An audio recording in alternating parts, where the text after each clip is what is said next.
Has you ever considered that the microscopic organisms living inside you might be the invisible architects behind one of the most painful conditions a person can experience? Welcome to Dr. Mercola's Cellular Wisdom. Stay informed with quick, easy-to-listen summaries of our latest articles, perfect for when you're on the go. No reading required. Subscribe for free at mercola.com for the latest health insights. Hello and welcome to Dr. Mercola's Cellular Wisdom. It is great to be back.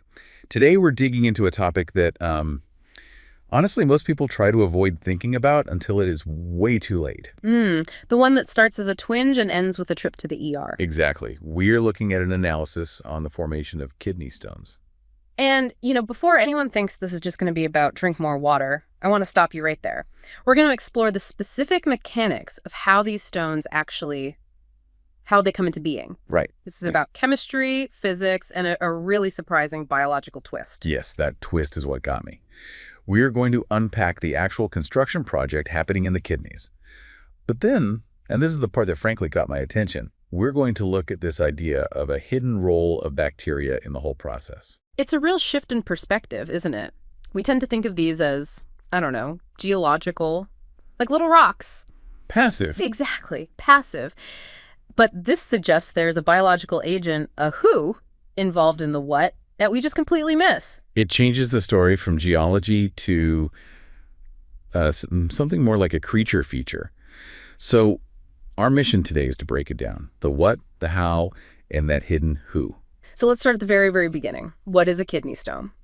I think most of us just picture a pebble. That's the perfect place to start, because the definition really sets the stage. At its core, a kidney stone forms when minerals that are normally in your urine go through a very specific process. It's not just that they're there, it's about their behavior. Okay, let's talk about that behavior, because I think people assume a stone disappeared. But there's a sequence, right? Precisely. It's a timeline.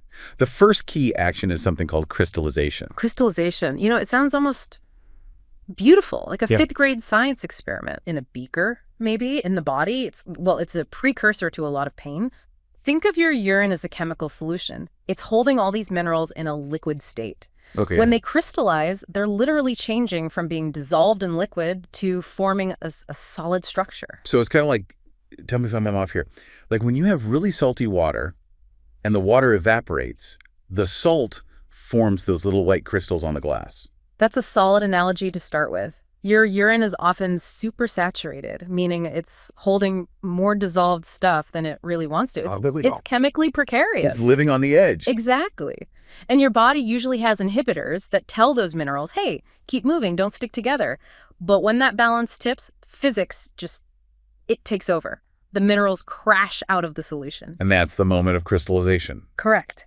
But, and this is the interesting part, a single tiny crystal isn't really the problem. Oh. You pass microscopic crystals all the time and never even notice. They're just dust in the wind, so to speak. Wait, so I could be making crystals right now? Absolutely. A crystal is not a stone. Not yet. So what turns that dust into a boulder? What's the next step? That brings us to the second key action, clumping, or, aggregation. Clumping. It sounds so simple for such a big problem. But it's accurate. These little crystals start clumping together. It's the aggregation that creates the mass. One crystal finds another, they bind, and suddenly you've got something big enough to cause a real issue. But why do they stick together? I mean, what's the glue? That is the million-dollar question, isn't it? It implies there's some kind of binding force. If they were just floating freely, they'd just flush right out.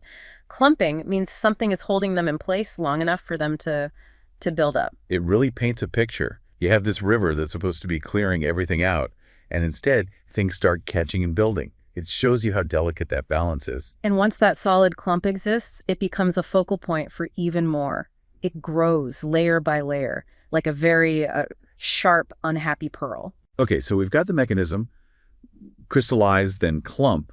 Mm-hmm. But are we talking about any old minerals here? Or is it more specific? It gets very specific. And this is key. You might think all kidney stones are just generic rocks, but there's one type that is by far the dominant player. And that is? Calcium oxalate. Calcium oxalate. It sounds very chemical. It is. Among all the different types, calcium oxalate stones are the most common. Yeah. We're talking about the vast majority of cases here. So if you hear someone say, I have a kidney stone, chances are it's this specific combo. It's highly likely, yes. There are other kinds, but calcium oxalate is the main one to know. And why does knowing the name matter so much? Because it plugs right back into that mechanism. When we say minerals crystallizing, what we really mean most of the time is calcium and oxalate finding each other. Ah, I see. So it's a specific chemical attraction. Pretty much. Calcium has a positive charge. Oxalate has a negative charge. They're drawn to each other like little magnets. When they connect, they form that solid crystal. They lock together. Now, where does this oxalate even come from? Well, your body makes some of it as a waste product, but a lot of it can come from diet. It's in a lot of plant foods. Right, so it's a pretty common compound. It is. And normally it's not a problem. But if it gets absorbed into the bloodstream and then filtered by the kidneys, That's where it meets the calcium. that's where the trouble can start. That's the crystallization point. So for most people, it's specifically calcium and oxalate doing this little magnetic dance. Exactly. And knowing that helps demystify the whole thing. We aren't fighting some abstract stone. We're looking at the interaction between these two specific things. It's fascinating. But, if it were just chemistry, just too much calcium meets too much oxalate, you'd think everyone with a certain diet would get stones. But they don't. That's a very sharp observation. Which leads to the bigger question. We know the what calcium oxalate. We know the how crystallizing clump. Is that the whole story? Well, for a long time, that's where many people stopped. They blamed the chemistry. But there's a twist. Because so far, this has all been about, inanimate objects, minerals, crystals, physics. Correct. But the whole point of this deep dive isn't the role of calcium. It's the hidden role of bacteria. And that is where the plot thickens. Considerably. Right. I mean, bacteria, I associate that with infections, maybe gut health, but with rocks. It moves the whole conversation from geology to biology. So let's unpack this hidden role. What does it imply? Putting bacteria in the equation, are they just there? Well, the phrasing is key. A hidden role implies they aren't just bystanders. They're not just floating past the scene. They're involved in the formation. So they're active participants. That's the idea. If we go back to our mechanism, crystallization, and clumping, the implication is that bacteria are somehow influencing it. That is wild. So maybe bacteria are acting as what? A catalyst? A starting point? That's one part of it. Think of how a snowflake forms. It needs a tiny speck of dust to start the freezing process. The nucleus. Right. A bacterium could be that nucleus, but it's more than that. We need to talk about biofilms. Biofilms. Okay, that's the sticky stuff dentists talk about with plaque, right? Same exact concept. A biofilm is basically a fortress that bacteria build. It's a slimy, sticky goo made of sugars and proteins that they use to anchor themselves to a surface. So if a colony of bacteria sets up camp in my kidney, they put down this slime mat. Correct. Now think about those little calcium oxalate crystals we mentioned, the ones that should just be flowing out. They get stuck in the slime. Like flies on flypaper. Oh, that is a vivid image. It is, but it explains the clumping perfectly. The bacteria could be creating the glue that traps the minerals and turns all those individual crystals into a solid clump. That completely changes how you see the stone. It's not just a rock. It's almost like a coral reef, a structure built by living organisms. That is a brilliant analogy. A coral reef is a mineral structure, but it's built by living things. This view suggests there's a microbial architect involved in building the kidney stone. And why hidden? The hidden role. Why isn't this common knowledge? I think hidden is the key word. When a doctor analyzes a stone, they do a chemical analysis. They see calcium, they see oxalate, they see the result.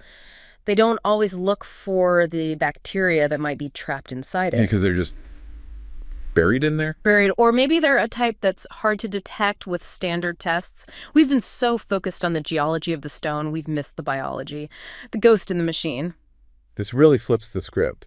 It suggests that my risk isn't just about mineral content. It could be about a microbial imbalance. It connects the dots. It implies the internal environment, your bacterial ecosystem, can determine whether those minerals stay dissolved or turn into painful clumps. It makes it feel so much more dynamic. It's not just what you're made of. It's about who is living inside you. Exactly. And those biofilms are notoriously resilient. This might explain why some people get recurring stones. The seed of the problem, that bacterial colony, is never fully dealt with. That is both terrifying and really illuminating. It's complex biology, not just simple chemistry. Okay, let's try to pull all this together. We've gone from physics to chemistry to biology. We started with the basic mechanism. Right. Minerals in urine crystallize, and then they clump together, a physical process. Then we put a name to the main mineral. Calcium oxalate, the most common culprit, which explains the magnetic attraction that starts the whole thing. And finally, the big twist. The hidden role of bacteria. The idea that this process might be driven by microbes creating biofilms that act like mineral traps. The mechanism, the mineral, and the microbe. It's a fascinating triad. And that triad gives us a much fuller picture. It connects the physical reality of the stone with the invisible biological reality that might be causing it. It definitely makes me think about my own body differently. We're not sterile vessels. We're walking ecosystems. We are. And when that ecosystem is out of balance, you can get these physical problems. It's a reminder that we can't just look at the symptom. We have to look at the whole environment. It's all about the terrain of the body, isn't it? Absolutely. If you only look at the stone, you miss the builder. So for you listening, the real takeaway here is about that complexity. A kidney stone isn't just a random rock. No, it's a sign of a really complex interaction between what your body excretes and the bacteria that might be organizing it. It's a powerful reminder. The microscopic really does influence the macroscopic. And things we call hidden are often the most important things to uncover. Well said. It's not just a stone, it's a biological event. A biological event with a microbial fingerprint. Before we wrap up, I want to leave you with a thought. We've talked about bacteria potentially forming stones in the kidney by trapping minerals. But if bacteria can build mineral structures there, what other mineral processes in the body might be influenced by them? That's the question. Our bones, our teeth, even the calcification in our arteries. Could these be influenced by invisible architects in ways we haven't even uncovered yet? That opens up a whole new world of inquiry, doesn't it? Thank you for listening to Dr. Mercola's Cellular Wisdom. See you in the next episode. Looking for trusted health wisdom you can hold in your hands? Discover the life-changing books of Dr. Mercola at joyhousepublishing.com. These titles bring decades of natural health research into practical steps for better energy, stronger immunity, and clearer thinking. Take charge of your health with guidance rooted in science and experience. Visit joyhousepublishing.com now and claim your bonuses while they are available. Thanks for watching. Subscribe now and click the notification bell so you never miss an update. See you in the next video.